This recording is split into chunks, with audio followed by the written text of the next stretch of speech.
Hi everyone, I'm Hui, and in the other video we had an introduction to service layer agreements in DataMiner. Today we'll dive further into its configuration, so grab yourself a cup of coffee and let's get started.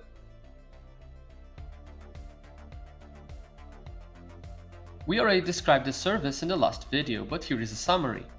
The service being monitored is the Olympics of Air. It is a downlink with IRDs and IP devices in between. This is the SLA page. On the top are some of the most useful metrics, and below are weekly history statistics. By navigating to the data page, we will find a few more SLA metrics and additional information about your service's performance. Today, we'll be focusing on this section containing SLA, advanced, compliance, and violation configuration.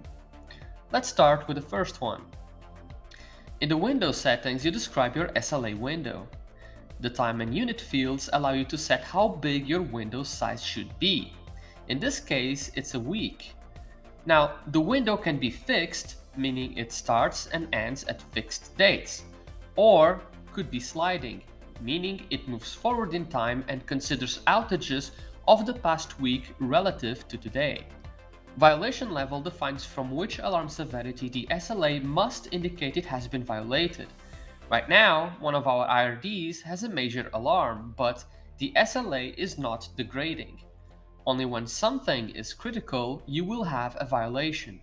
But if we lower that from critical to major, your SLA will start degrading. Delay time is the number of seconds after an alarm before the SLA actually indicates the violation.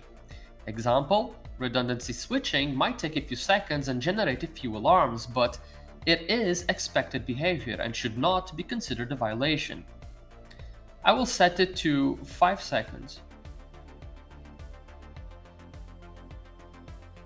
When I turn an IRD off, it will now take 5 seconds for the violation to take effect. Minimum outage threshold is similar to delay time, except it does not count the delay into the duration of the outage.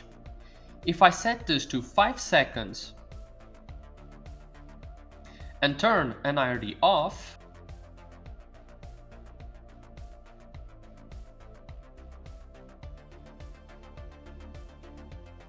it will still take 5 seconds to raise the violation. But if we take a look at our outages list, you will see that the corrected outage does not include the 5-second delay. In the extra settings, I will only point out at the admin state for now. When it's not tracking, violations will have no impact whatsoever on the SLA.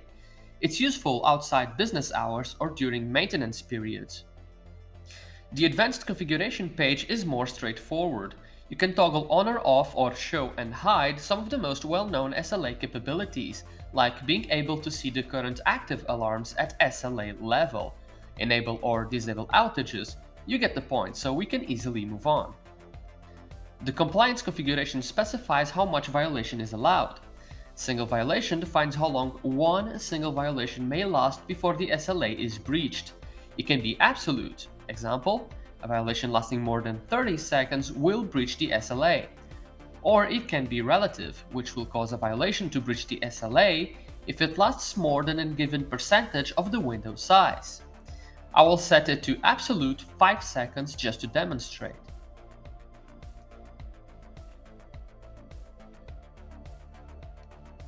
When I turn an IRD off, it will take only 5 seconds to breach the SLA. What if there's a ton of 1 second long violations all the time? Then you configure total violation. It is similar to single violation, except it defines how long the SLA may be violated in total before the SLA breaches. The fields are the same, so you can configure it just like we did for single violations. Currently, when all violations reach a total of 5 minutes, the SLA will be breached. Finally, violation count specifies the number of violations that may occur before the SLA is breached. Let's set it to 2 violations only, and then toggle an IRD on and off.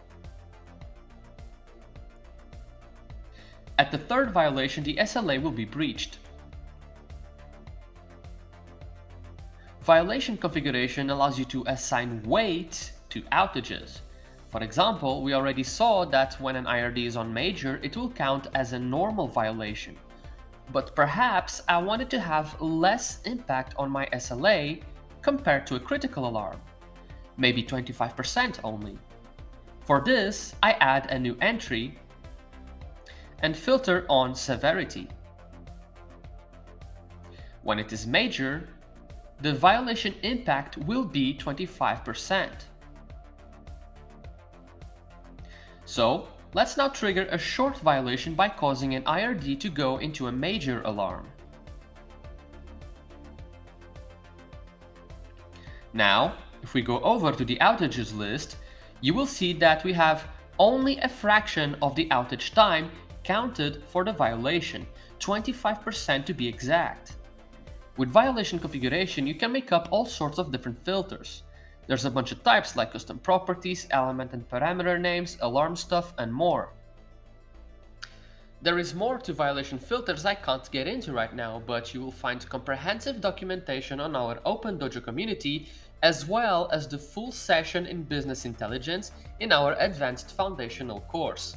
That's all I got for you for now. I hope you enjoyed the video, and I will see you next time.